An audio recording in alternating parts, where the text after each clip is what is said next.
latest data we've been collecting, and how this framework can provide powerful insights into workplace motivation and connection. Now, as I quickly share some housekeeping notes, drop in the chat or the comments box on social and let us know where you're joining us from today. I'll let you know that I'm joining from beautiful Brooklyn.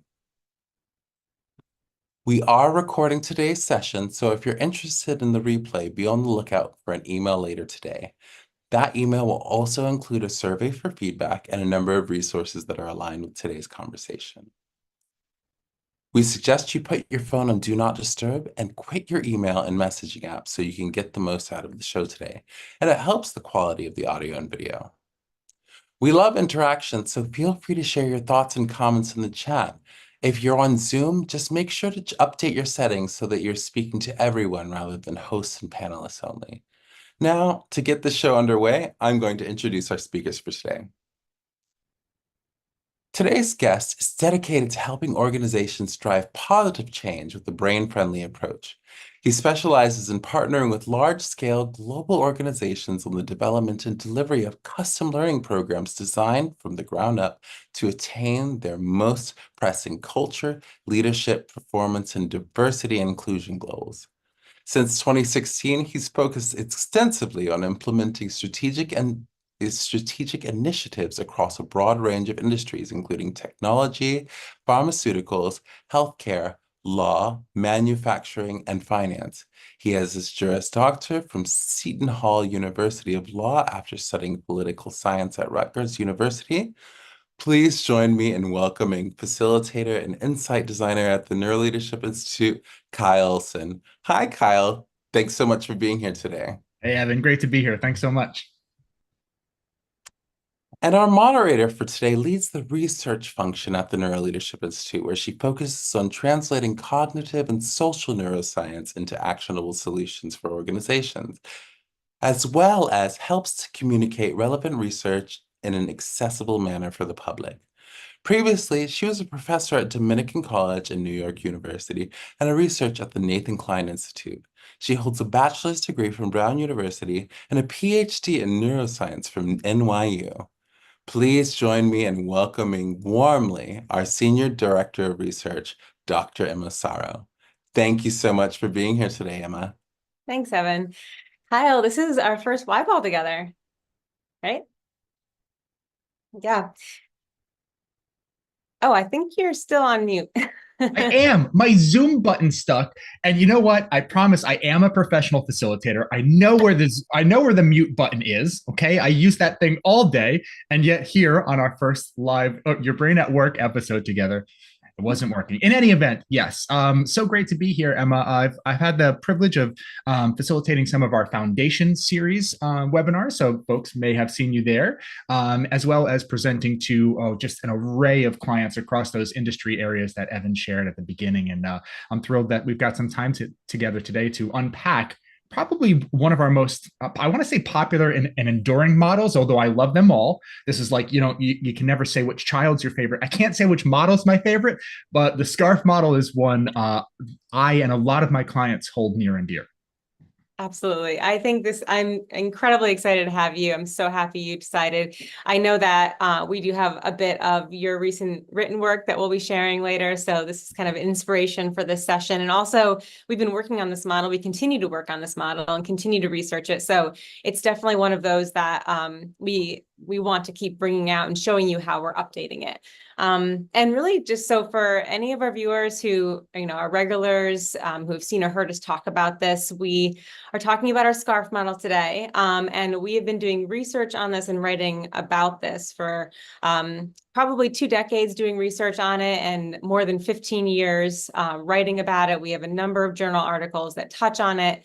And one of the reasons that we talk about it so much is because it's really all based on our brain's organizing principle to avoid danger and approach reward. And actually, to more generally, really just stay safe and be able to quickly and rapidly respond to threats. So that is our like domineering basic response to the environment. And so all of the research that goes into this is really based on that. And so obviously, because it's a really basic driving principle of our behavior, it's involved in all parts of our life. And it's not just physical threats and rewards, it's also social, which is what we're approaching and facing every day. And I could go on, but I'd actually love to hear Kyle's perspective, because Kyle is, as he described himself, as one of our master facilitators here, and anyone who is and you've heard some of the other individuals from his team here speaking on Y-Ball, and really know the material inside and out and have presented this in many different ways to many different audiences. So I'd love to hear how you tend to introduce this model for those who know it or even those who have never heard it before. Yeah, thanks, Emma. And I think one of the things that helps us do that well is the great partnership with the research team.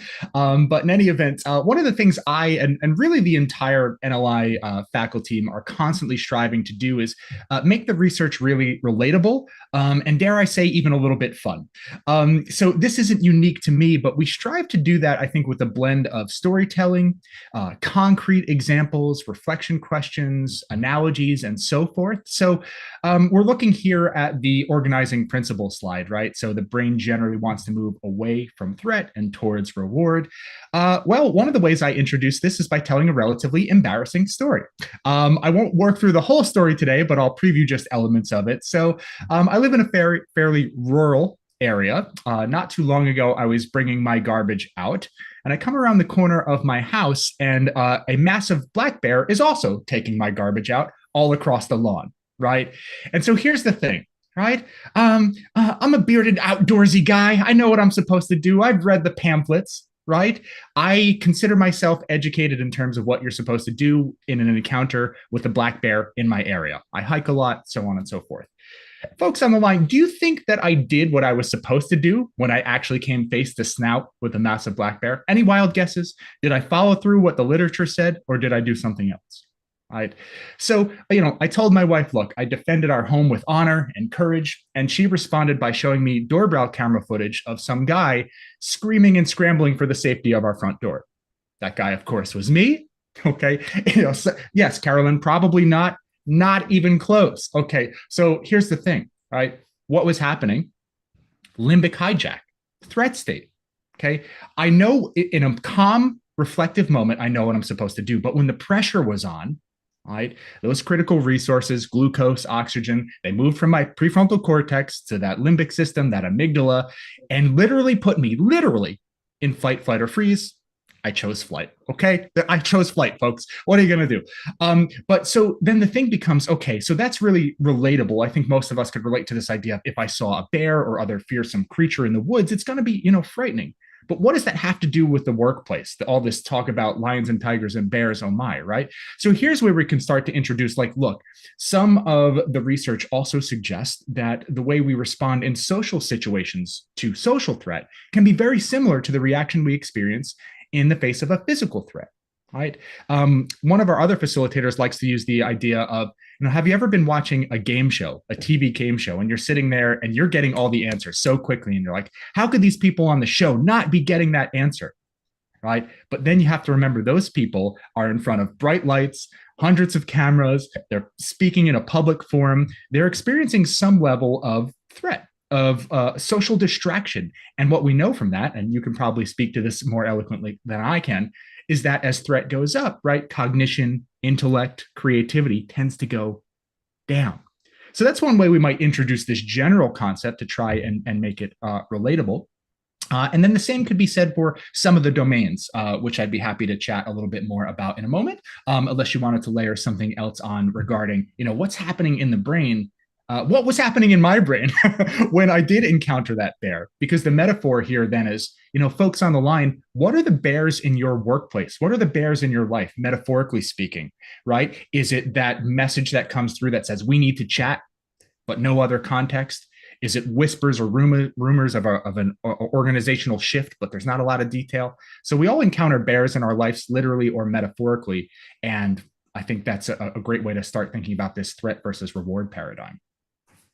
I'm not really sure if I could match any of that with any kind of introduction. That was so well said, and I just want to know more about the model, honestly. But I mean, but everything you said was right on.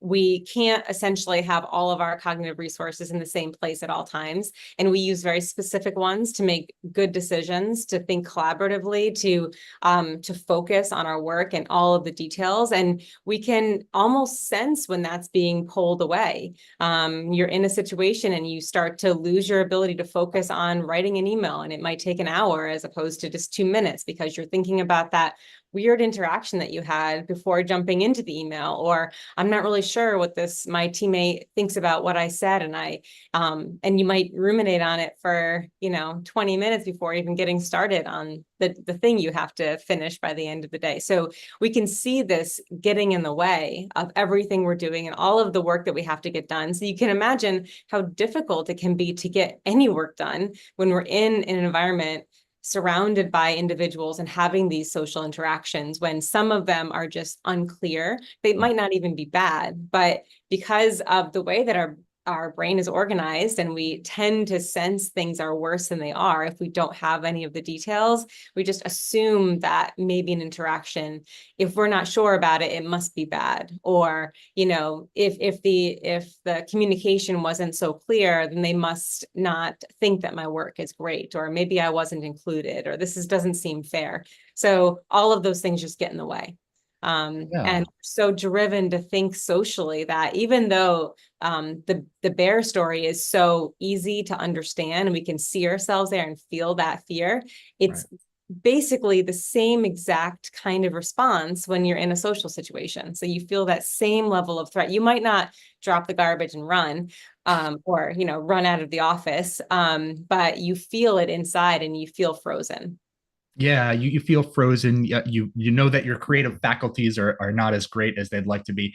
I'm pretty sure that like a phrase like Dunkin' Donuts, America runs on Dunkin', was not created while that person was actually running from a bear, right? It was probably a brainstorming session. We were calm, we were collected, right? So look, I think a calm brain is a creative brain. I think that if we can introduce more heart into our interactions in the workplace, we can also sort of paradoxically improve the mind. But there's a sort of a relationship between the two. How do we show up for ourselves and for others in a way that is heartfelt and authentic and meaningful? So much so that it actually allows our brains, our neurobiology, to do some of its best work. And that's what happens when we move from the threat side to the reward side. But to your point, Emma, the threat or the distraction or the social frustration, it's easier to happen than we might imagine, right? In the face of ambiguity, what do? We fill in the gaps. And what happens when we fill in the gaps? We don't always go with the most positive interpretation, right? And that actually might be a nice way to start looking at and thinking about the model itself, right? So if we were to ground ourselves in like, well, what domain are we talking about here? Probably the certainty domain, right? So in the absence of certainty, in the absence of information, this is where the rumor mill turns what was a fender bender into a 3-car pileup. Right? When we don't know, our mind can start to assume, the worst. So just to hang on certainty for a moment, right? Who here loves receiving the message in the workplace? We need to chat immediately. No further context. Let me know if you love that messaging in the workplace. Conversely, let me know if something like that would distract you a little bit. It would distract me. I know personally or professionally, if I get a message that says we need to chat ASAP, no other context, my brain is not jumping to, I'm finally getting that promotion. Honey, we're putting in a second pool. I don't even have a first pool, but leaving that aside, right? What do? I must have messed something up. I'm in trouble. I have no information to go on. And so what my brain does is it says, you've got to prepare in case this is a risk or a threat. So let's go with that interpretation. I think psychologists sometimes call this negativity bias, right? That sounds terrible, but actually it serves a really important purpose. In the face of an unknown, we can kind of understand how it's better, safer to assume the presence of a risk, because then we can take precaution. But in any way, to maybe jump up, I don't know if it would be helpful, Emma. I could offer maybe a quick example of how we might introduce some of these domains in some of our standard solutions, like include, neuroscience of smarter teams. We've got connect, neuroscience of quality conversation. SCARF model shows up in other places as well because it's so universal. This is going to sound like I'm making things up, but I was in a session the other day, which was led by Brett Freeman, another one of our facilitators here. And that also included some references to the SCARF model. And one of the participants literally said, and I wrote it down, SCARF is one of the most useful concepts in leadership today. I know that sounds a little bit like self-aggrandizing, but I thought it was really fascinating. So, folks on the line, you may be familiar with it. You may be newer to it. Either way, I think one of the things that can help us quickly get a sense of it is by making each of these 5 domains or drivers feel really relatable. So I think as a foundational context, as Emma shared, it's sort of this idea, if we can create more rewarding environments, then there might be benefits on our intellectual capacity, our collaboration, our creativity. SCARF ultimately is a way to think about, well, how do I actually create that sense of reward? You could think of it as like 5 categories, which if you can positively activate them in your interactions with others, you're helping shift the needle towards the reward side of that scale, right? So in terms of making it relatable, like any good facilitator, I think it's things like storytelling, analogies, narrative, embarrassing stories, right? So status, for example, right? One way to understand what these domains are is to understand what it's like to not have them. Right? So if you've ever been unceremoniously interrupted, glossed over, made to feel small or silly, you may have experienced what we would call a status trigger or threat. On the flip side, if your team makes you feel really valued, included, they look for your perspective, right? That might be a status reward. So it's tempting to think of status as referring to hierarchy or seniority, but on a deeper level, it's about feeling respected, heard, and valued, right? Certainty. Okay, who here has ever been stuck on the tarmac at an airport for a good long while the captain provides precisely 0 updates about why you're still grounded, right? And 5 minutes go by, and 20, and 30, no updates, plane is still stuck. You start looking around, what's going on here, right? Potentially a certainty trigger. There's not enough information, you don't know what's going on. A certainty answers the question, am I in the loop? Do I know what to expect? I remember the very first day I brought my son to preschool. First time we had to, depart. It was a very emotional moment. And we dropped him off at the door, and that's it. You don't know what's going on. I was so distracted at work that day. I didn't have certainty about what was going on in my son's life. About halfway through the day, the school sends me a couple pictures of him and a short description of how his day is going. He's smiling, he's playing with blocks. Certainty need was met. A complete unknown became a more full picture, and I could literally feel myself calm down. Right? So when we think about this in the workplace, folks on the line, yeah, Lisa, I'm worried about that. We got some time, but everybody says it goes real fast. Just wait until you drop them off at college, she says in the chat. Right. So what's the analog in the workplace? And how can we help others better understand what's going on, even if we can't provide them all of the information?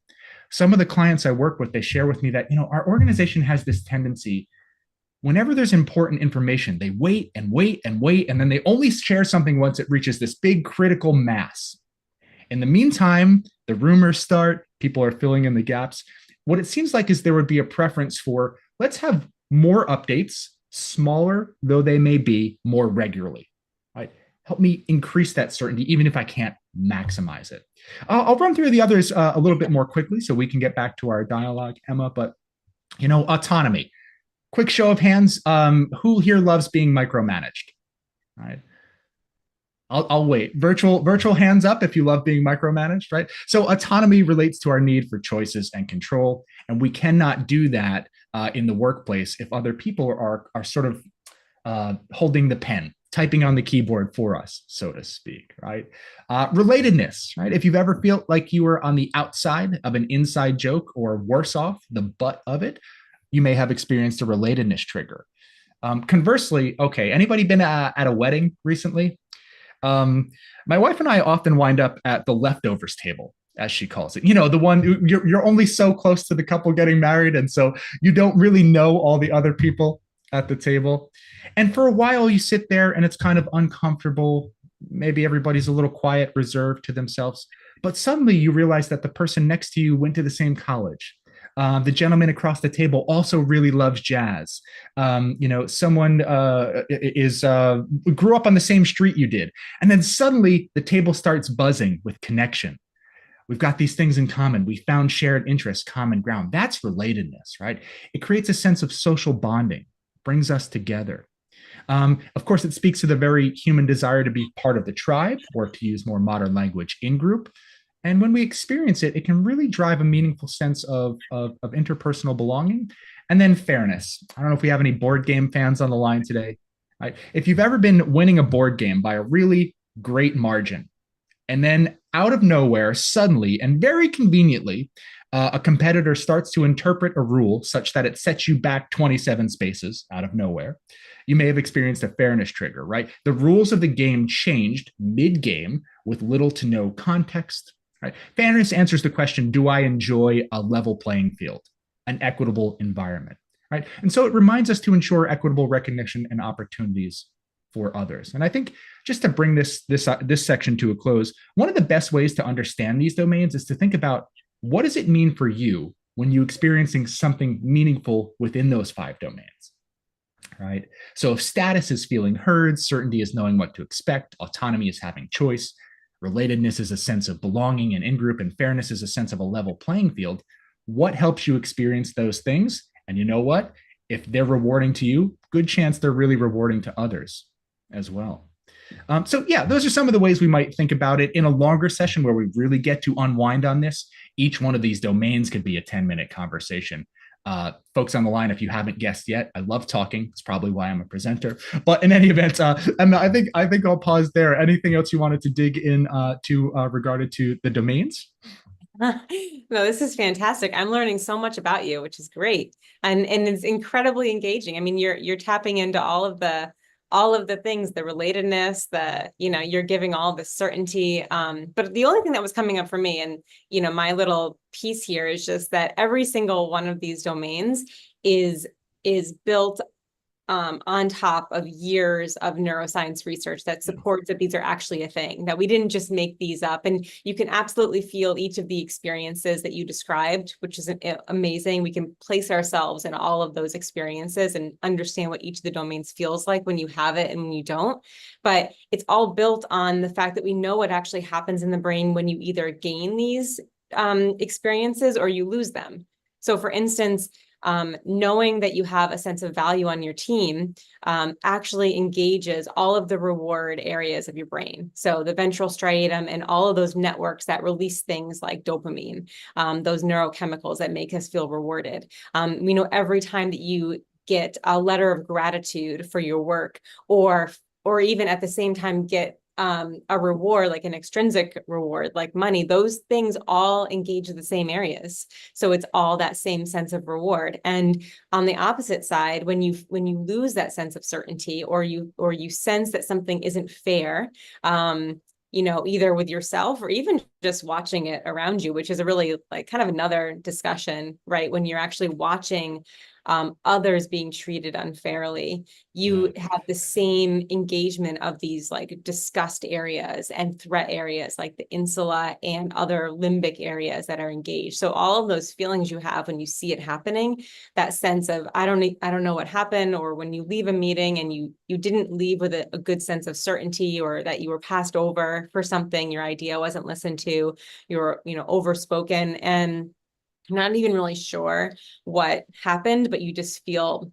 gross or unhappy. And I think one of the ways that this works really well for me is sometimes I can, if I'm leaving an environment where I don't feel good about it, I can kind of tap into which one of those things did I not get enough of. And that's one of the things I use the model for, even if it's just for myself, just to better understand my environment and to move on beyond whatever that feeling was that held me back.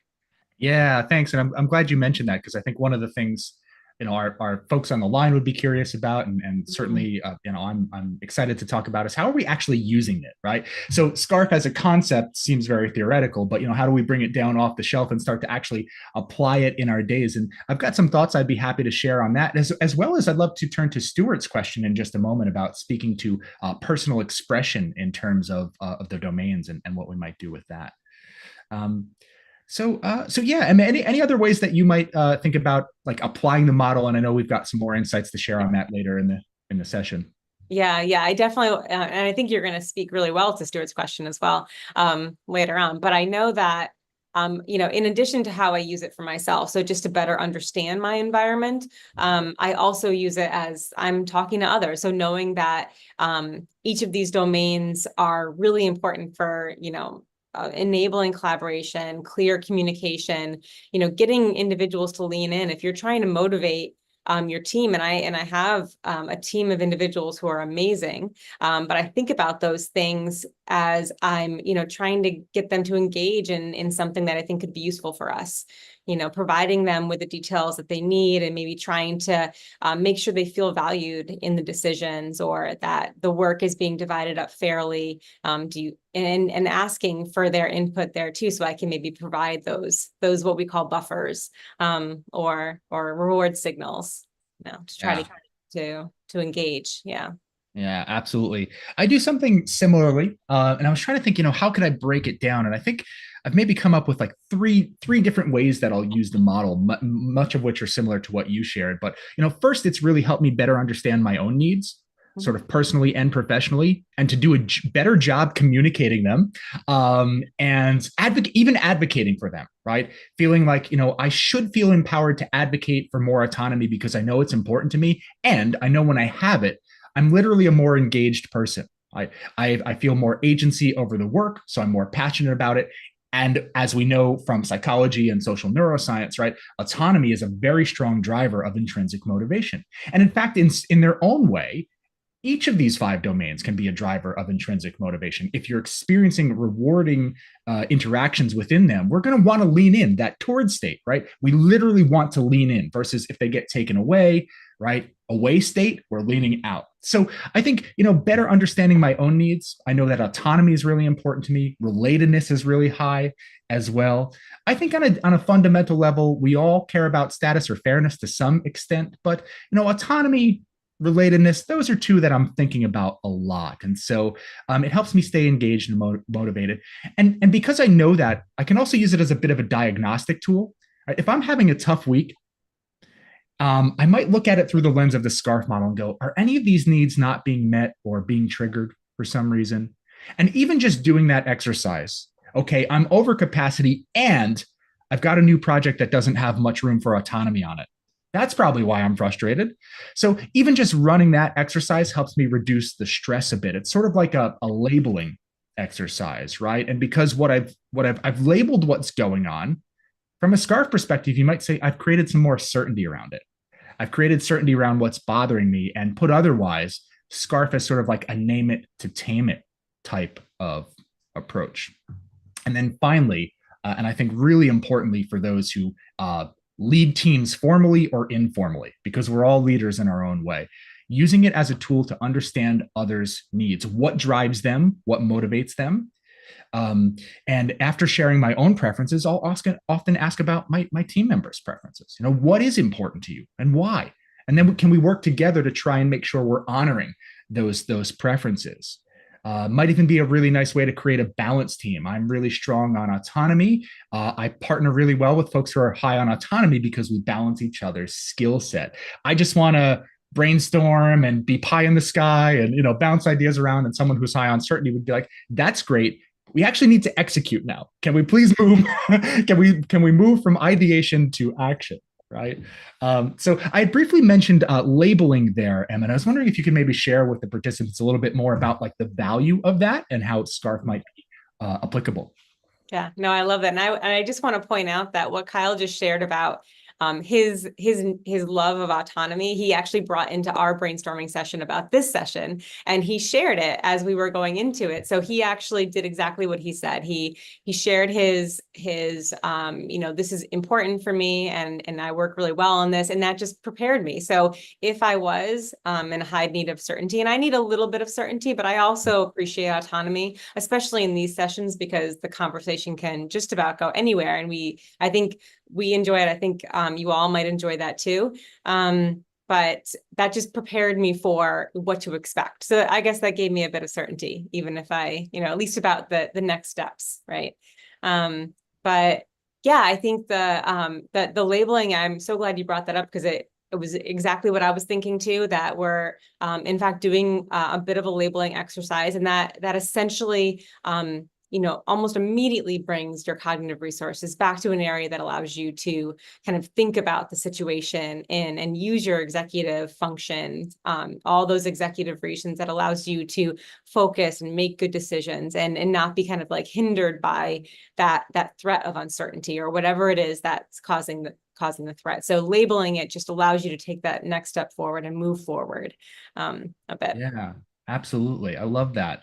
Mhm. And then in terms of application, and then maybe we'll turn to some of our exciting new data. But if there are folks on the line who are presenters, who are learning designers, and I mean not just speakers, we all present, and a lot of us present as part of our workplace role. One of the ways I use Scarf probably the most is when I'm interacting with my audiences in our standard solutions, right? Whatever the solution is, Scarf is on my mind, right? So how do I help my participants experience a sense of status, right?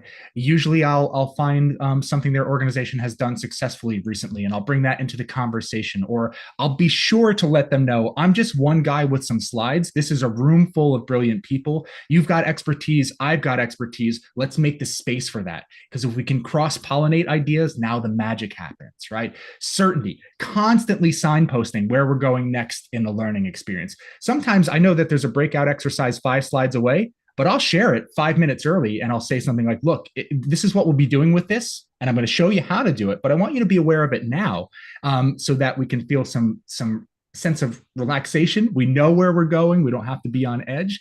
Also, it happens to work as a really nice way to drive attention. When you go, here, I'm going to share something now, and in 5 minutes, here's what I expect you to be able to do with it. Folks kind of lean in a little bit and they go, oh, okay, better pay attention. I'm going to be asked to interact with this, right?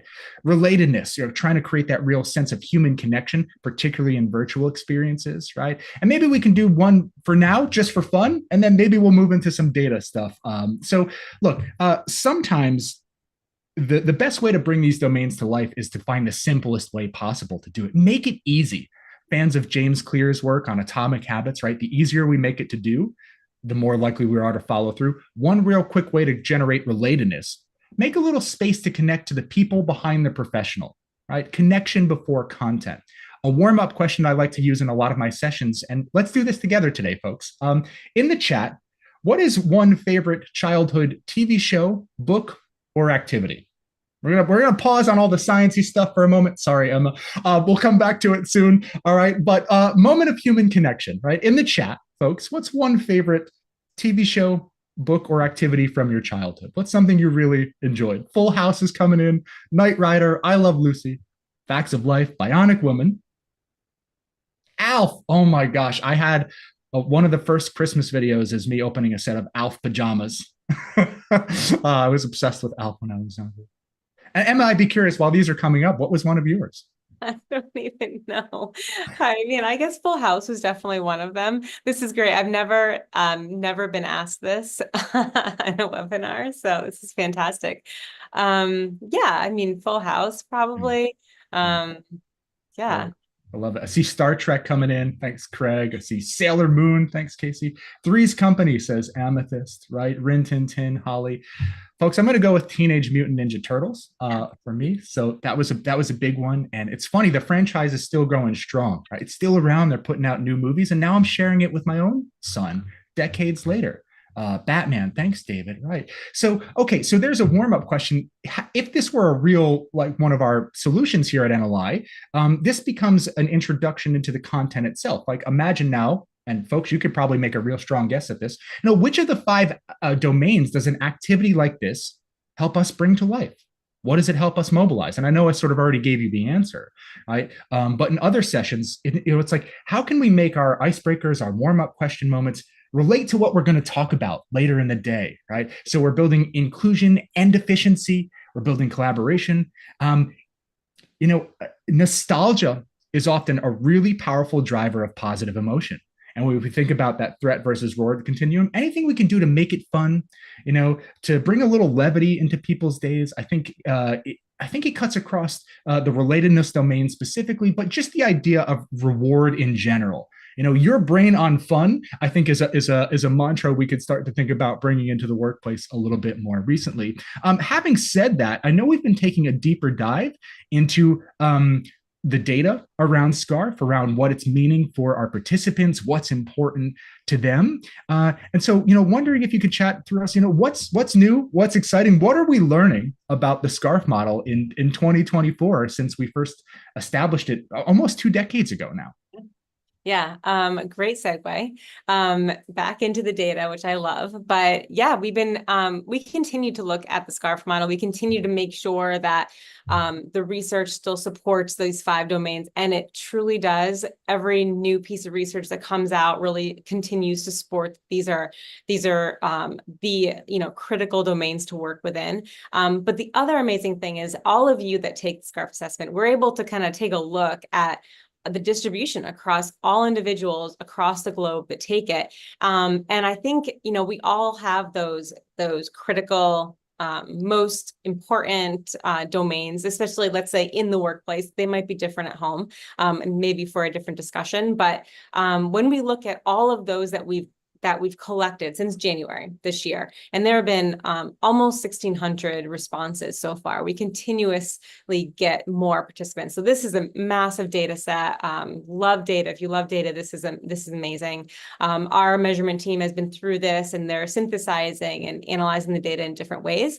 But this is just an overview of everything. All of the domains, distribution across the globe. And I mean, there are some things that I think are really interesting about this. Maybe for some looking at this, they're like, oh, well, it's somewhat evenly distributed. And I think that's incredibly interesting. That means that in any group of individuals, you could even take a subset, let's say, and we do have some of those that we can look at, but a subset, and it's still generally evenly distributed. And that means that in any team, you might have someone that needs a bit more certainty, but then the next person needs a lot of relatedness, and then another who just wants to have all of the autonomy. And then maybe another person who's just evenly distributed in general. But yeah, it is, I think it's exciting, especially those that love to look at the data that supports anything. And what are your thoughts, Kyle? Yeah, no, this to me is really interesting. I'm maybe more of a narrative guy than a numbers guy, but I think that when woven together, the two work really nicely, right? Of course they do. So this idea that, look, we're looking at a distribution that has some ups and downs, but it's relatively equal across all 5 domains, across almost 1,600 individuals. And a sort of hunch I've always had is that, look, all 5 domains we know are universally important, but we all prioritize them to a different extent. And here the data supports that hypothesis. And I recently did something similar. We did a session on Include, a neuroscience of smarter teams, with an organizational client. And we tried something new. And the new thing was we had all the participants take the SCARF assessment before the program started. And then on day 1, I was able to share their unique results back with them in terms of a pie chart. And what's so interesting to me is that pie chart looks very close to the distribution we're seeing here. Roughly an even breakdown across all 5 domains. And it just highlights to me, yes, they're all important. Some of us will prioritize some more than others. Some of us will have a really equal distribution across all of them. And then what that leaves us with is thinking about, how can I lean into the domains that matter most in my interactions with individual folks? And I think, Stuart, that will be a great way to come back to your question in just a little bit as we dive into the session.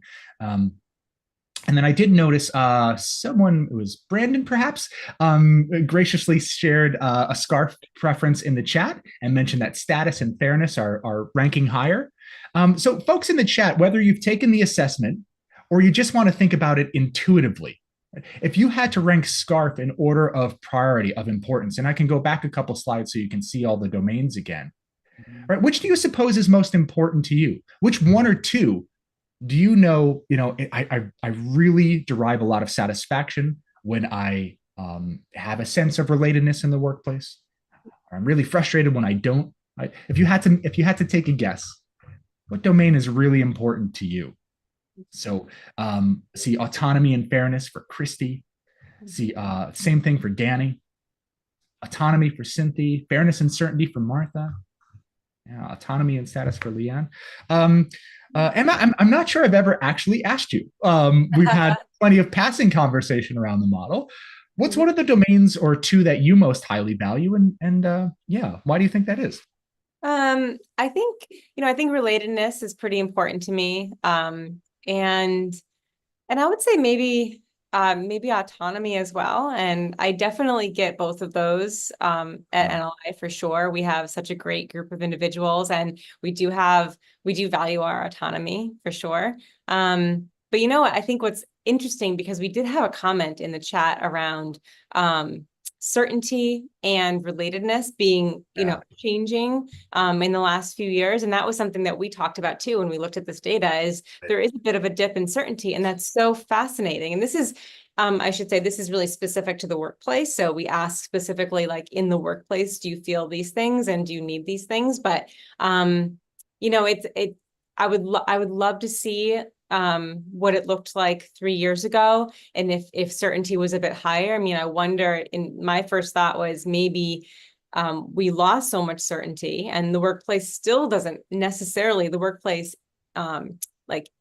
environment in general as a whole doesn't seem to have a ton of certainty. So I wonder if we've shifted our priorities a bit to get what we are not really getting, to maybe increase our need for status, increase our need for relatedness. And that's just an idea, but what are your thoughts on that? Yeah, I have a similar perspective on this. I think, yeah, to Hannah's point in the chat, interesting that certainty is ranking lower. I had the same thought when I first saw this data, and I thought, wow, I wonder what it would said if we were to splice the data, say, circa 2020. Right? What was going on with the certainty domain then? So one of my facilitator colleagues has this idea that sometimes SCARF is a little bit like a toothache. And what she means is that sometimes we don't know how important a domain is to us until it starts to bother us a little bit, until we start to experience sort of its absence or something frustrating within one of the 5 categories. So I know we don't have formal research on this, but kind of a working theory I have is that SCARF kind of exists on 2 levels. There is our default baseline preference when things are going relatively well in our life. And then there is the circumstantial level where it changes based on what's happening in our environment. So generally, certainty is not too important to me. But if I were to catch a rumor about a potential organizational restructuring, but there's no other context, you can bet that for that period of time, my certainty needs are going to spike because they've been rattled a little bit. And so I suspect, in an organization where data moves really fast and there's not yet as much transparency as we would love, maybe certainty ranks a little bit higher within that organization, because you could think about SCARF through the lens of organizational culture. Right? You can think about SCARF through the lens of global culture. But I think, to Hannah's point in the chat, I think it does flex based on what's happening in our environment a little bit. Yeah. Absolutely. Absolutely. Yeah. And we've actually been able to do a bit more of a dive. We pulled the data apart just a bit more. So if you were to go to the next slide, we have looked at those individuals who did report, let's say, what gender they wanted to report as, and we see a very similar distribution, which is interesting. It's just another way to look at it. Here you're looking at those that reported male versus female. And then the last bit of data that we just pulled out just for this time was whether your organization was a global organization or one that wasn't. And that's interesting because we do get a ton of questions on the cross-cultural differences. And I think that's really important for us to think about as we're working more globally. Globalization is something that organizations are facing. It's a challenge. How do we make sure that we're satisfying all of these needs? And also understanding that your experience and in your culture, absolutely the culture that you grew up in absolutely impacts what you need and what each of these domains means to you, whether status is something that means the same thing, or fairness, does that mean the same thing? Is it more or less important? So just being aware of that is one step closer, I would say. Yeah. Yeah. No, absolutely. And I think, also interesting about the data that we happen to be looking at here, though it's broken down in global versus not global, and we looked previously at sort of domains by gender, it is somewhat relatively consistent with the aggregate. Like the themes that you see here, a little bit of a dip in certainty, maybe a little bit more of autonomy, right? They're seeing them come through no matter how you break the data down, which I thought was kind of interesting. Is there some general, theme there? Yeah. So I'm seeing questions come up too, also about like, what about level in the organization? What about the environment in my organization? And I think that maybe provides an interesting way to start thinking about like, okay, scarf for the individual and specifically the individuals around you, those you report to, those who might report to you, right? And how do we learn more about what drives others, and do so in an informed way, in a way that's maybe a little bit more, based on some essential concepts rather than just sort of winging it. I think historically one of the best ways to do that has been our SCARF assessment, Emma. Yeah, absolutely. And I love all these questions. I think any of the measurement team that's watching is going to get really excited by this, because we do have that data and we are pulling apart that data, because one of the things that we've changed about our assessment is we're starting to ask those kinds of questions. If you want to answer, what level are you at in the organization? What type of organization are you coming from? Because all of those things might give us a bit more information, and all of this to just better understand the teams that we're working with. And, if it seems that, depending on seniority, you might need more or less autonomy, or status might be different, or maybe it isn't. And even if both of those answers are interesting and they allow us to, better prepare to drive engagement and help your team perform at their best. Yeah, absolutely. And thank you, Evan, for dropping the assessment link into the chat. Folks, if you haven't yet taken it, it might be really fun to take. It kind of reminds me of like a research-based Cosmo quiz. Answer a few questions about yourself, but it just so happens that the engine behind it is based on our research here at NLI. And it'll give you, a real good sense of what your drivers are. And it might be interesting to see how do they stack up against what you intuitively thought they were. If you didn't take the assessment, you made a guess, now what does the assessment seem to say? Does that reflect that back to you as well? Saw a few questions about seniority, about level in the organization. I think it's tempting to think of status when that conversation starts to arise, but I often try to bring status down to something that is hopefully a little bit more universal. And that is, if you think of it through the lens of we all want to feel valued, heard, and understood. Right? Sometimes I think that folks are a little bit hesitant to say status is important to me. So I'm just going to do it. I'm going to rip the Band-Aid off right now, folks. Status is important to me because when you look at it through the lens of I feel respected, valued, heard, meaningfully included, I think when you run it through that kind of paradigm, we can all see the significance of it. And also, authentic, genuine listening, as much as I love talking, I think is a thing we've all been hearing about for years. But I sometimes think we confuse how easy something is to understand with how well we're doing at actually applying it. And if we could really lean into the power of presence in our interactions with others, be truly, there with them, avoiding multitasking, signal what we appreciate about them, how and why, celebrate progress with them, I think it can go a really long way. And in fact, there is a study I came across, and if I could find the name of the author, I'll share it. But essentially, active, authentic listening to others not only helps them feel more sort of calm, cool, and collected, but it tends to lead them to rate us, to evaluate us more positively. So basically, translation, as we give our true, authentic attention to others, they tend to like us more. They tend to evaluate us more highly. So look, a lot of us are tuned to radio station WIIFM, What's in It for Me, right? here's a suggestion that if we're able to honor status domains for others, it may foster a sense of deeper appreciation. Maybe that's related to empathy, so on and so forth. So um, I think I'll leave that there, and maybe we can start to use some of the questions in the chat as a way to highlight some of our new articles and thoughts on the Yeah. model. Yeah, absolutely. And I just, one thing I just want to say here, because Evan did drop in the assessment, is that you're going to get a bit more information out of the assessment when you take it now, because and I know anyone who's been with us a few weeks, you've heard that we're also starting to just ask more questions about it in terms of how does it relate to maybe your personality, the traits that are a bit more stable over time.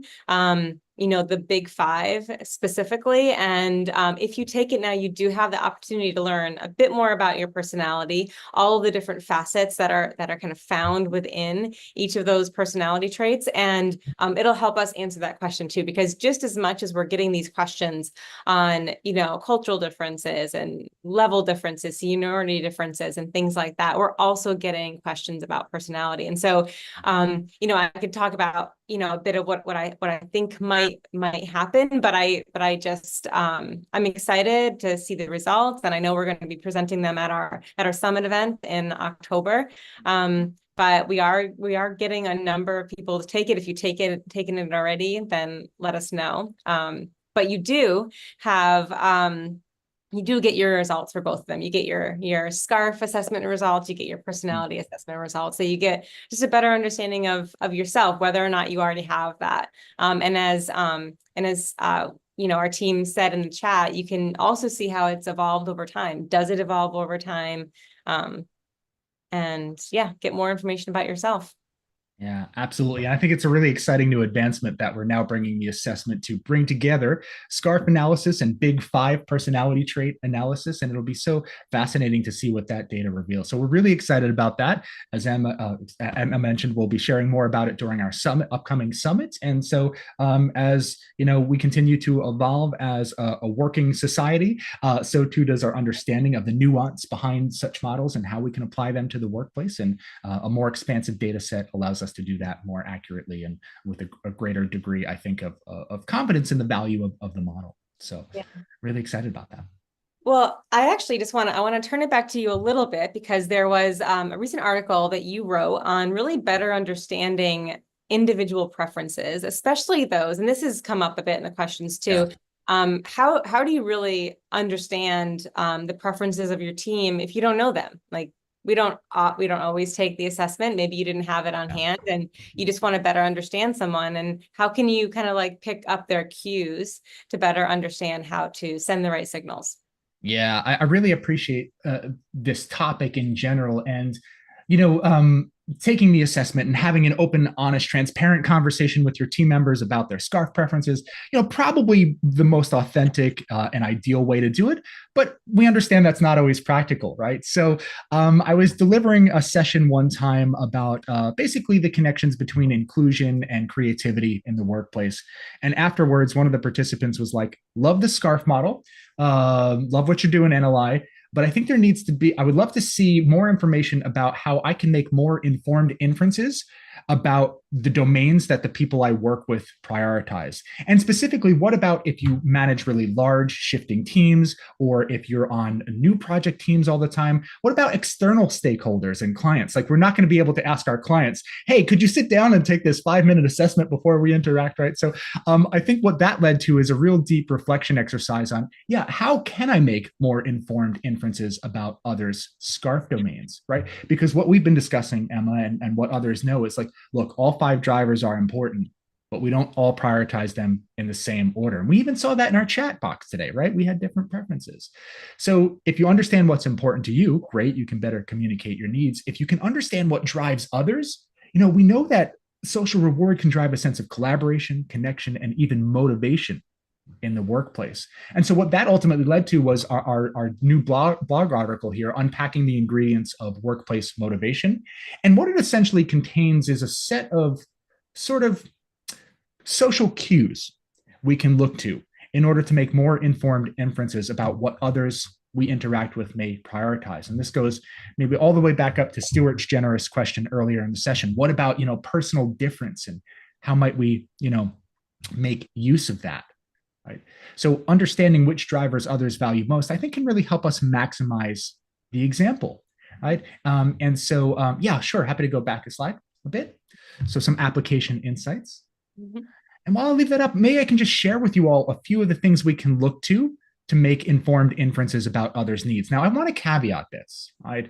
No two brains are exactly alike. There can and always will be exceptions. The best way to understand somebody's needs, have the conversation with them, right? Having said that, how can we make more informed and responsible inferences? That blog article will walk you through a lot of it, but I'll give you a few examples. I think status is most relevant to one of the questions we had earlier, right? Okay, does the person perk up when asked for their ideas or when given the floor during key meetings? Have they said something like, it's important that my work makes a real impact? Do they seem clearly frustrated when being interrupted or having a contribution glossed over? Do they get really excited when their contribution is invited? If so, it may be that status is a key driver for them. So what do you do about it? Consider amplifying gratitude for their accomplishments, doubling down on efforts to make them feel heard. Include them on things, but don't include them for the sake of inclusion. Include them for the sake of a real clear a purpose which can allow them to make an impact. Right.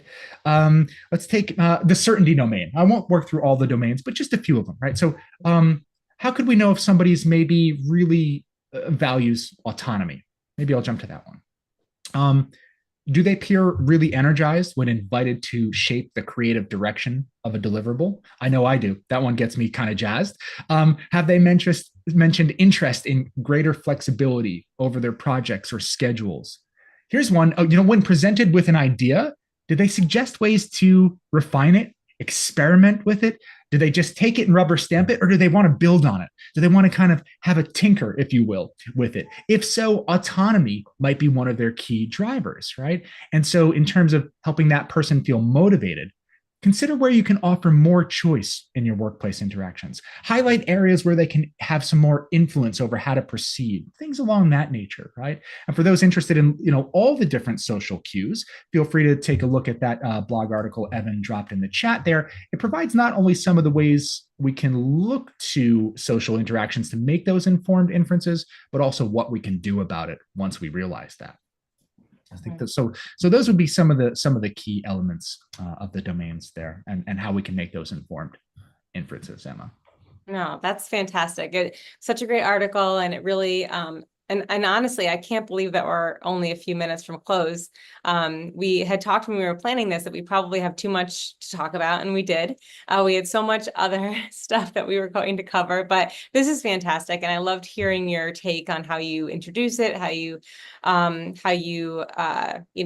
on each of the domains, how you understand them and use them in your personal life and in the workplace. And I think it's important for us to think about like how we can use the SCARF model in both places. I know even working with some of our clients, they bring in examples from at home and at work, and they're different, and what matters most to them in each of these environments. So yeah, love diving back into the models that have been most impactful for us, and we'll be talking about it again at our summit event, and hope you guys can all join us. And I think I'm going to pull Evan back in, but if there's anything else that he'd like to say before we log off for the week, Kyle. Yeah, here's a simple way to think about it. We've been talking about how understanding our own needs can benefit us. Understanding others' preferences can benefit them. I'd like to give the last word, I think, to Maya Angelou. I'm going to borrow 2 quotes from her today.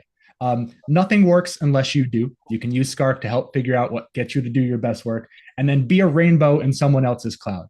If you can provide socially rewarding interactions with others, and SCARF will give you 5 categories to make that real, I think we can all together elevate the working world. And it's not just about being nice. It's literally about setting our neurobiology up for success. So I think I'll leave it there and I'll hand it over to others for concluding remarks. That was amazing. Thank you so much. I enjoyed every second of this. Thank you for joining us. And Evan, back to you. Thanks all. Thank you so much for today's discussion, Kyle and Emma. We really appreciate your time and all of the information that you shared. Folks, you may see that we have launched a poll so you can share information with us about how you might like to follow up today's conversation. In addition to that, you did hear today that our Neuroleadership Summit, our 19th, is on its way. It will be taking place on October 29th and 30th of this year. Please go ahead and take advantage of our Your Brain at Work discount. I did post this in the chat and I'll repost it again. We want to make sure that you're able to enjoy that wonderful pricing for those of you who are joining us weekly on Your Brain at Work Live. We also have our Insiders program specifically for senior executives. If you enjoy Your Brain at Work Live, you'll love our NLI Insider program. We invite you to join this exclusive opportunity where you can enjoy benefits such as first looks at new research, roundtable discussion with leading executives and researchers, and helping us to craft new innovations in the world of work. To apply, follow the link shared in the chat. We are in the process of scheduling a number of events around the world. So if you're interested in hosting a learning event, well, we would love to hear from you. Please partner with us. We will drop a link in the chat. Just go ahead and apply, and we will be in touch with you to host an NLI event. All Neuroleadership Institute webinars, all Your Brain at Work webinars are translated into a podcast format. You can learn more and listen on if you would like a replay by visiting neuroleadership.com/podcast or checking out any of the streaming services that you use each day. With that all said, this is where we officially say goodbye. On behalf of today's guests and the NLI team behind the scenes, thank you so much for joining us, and we hope to see you again next week. Take care and have a beautiful, beautiful weekend. Thank you. Bye-bye.